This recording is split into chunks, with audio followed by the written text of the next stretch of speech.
Thank you.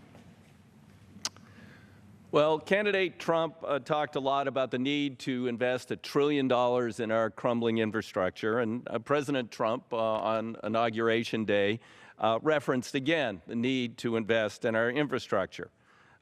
There has been little progress since that point, no major proposals. Last week, I talked about surface transportation. I'm running a clock on the costs to the American economy and the American people of not investing in roads, bridges, highways, and transit. And that clock started at noon on the 20th, Inauguration Day, and it's now up to $11 billion. That's the cost the American people, the economy, of not investing. This week, we've seen a dramatic new example in a different area of infrastructure of the costs of not investing. The evacuation of 130,000 people below the Oroville Dam in California. This shouldn't be happening. The state, federal and state officials warned that the dam didn't meet current safety standards in 2005. Yet, no investments, no improvements were made. I wish this was an isolated example. Unfortunately, 96% of the dams in America are owned by state, local, or private entities, and many are in need of upgrades or complete overhaul. 50 years is the estimated lifetime of a dam. There are 50,000 dams that are past that lifetime, and some of them are safety critical. That is, if they fail, people will die. Now, the American Society of Civil Engineers gives us a D, and they say by 2020, 70% of our dams will be over 50 years old. Now, there are 2,000 that are classified as high hazard today.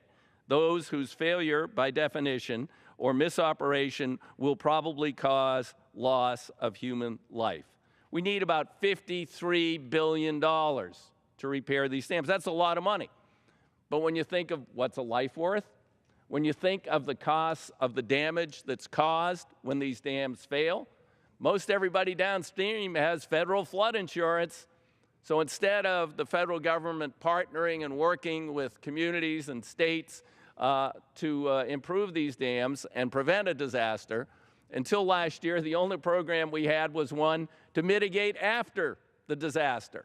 But luckily, we moved forward last year in the Water Resources Development Act with an amendment offered by our colleague, Mr. Maloney, that would authorize repair and rehabilitation of non-federal dams and provide proactive maintenance and repair. Obviously, much more cost-effective than waiting till failure and then mitigating the property loss downstream and declaring an emergency to rebuild the dam and the sad loss of life when we don't make those investments. There are many examples that I could cite. Dam failure in Hawaii killed 7 people, had never been inspected, a 100-year-old dam.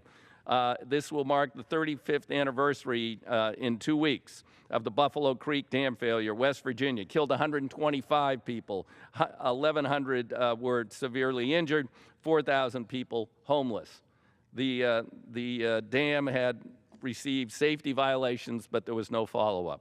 So this is another aspect of infrastructure in America that needs investment. President Trump was pretty much spot on with his estimate of $1 trillion. If you look at surface transportation, roads, bridges, highways, transit, if you look at infrastructure for water treatment, think Detroit, or if you look at the thousands of communities that need to upgrade or rebuild their sewer facilities, and then other aspects of infrastructure, $1 trillion would just about do it. And if we made those investments, we would put hundreds of thousands of people to work in this country, make America more efficient, more competitive in the world economy.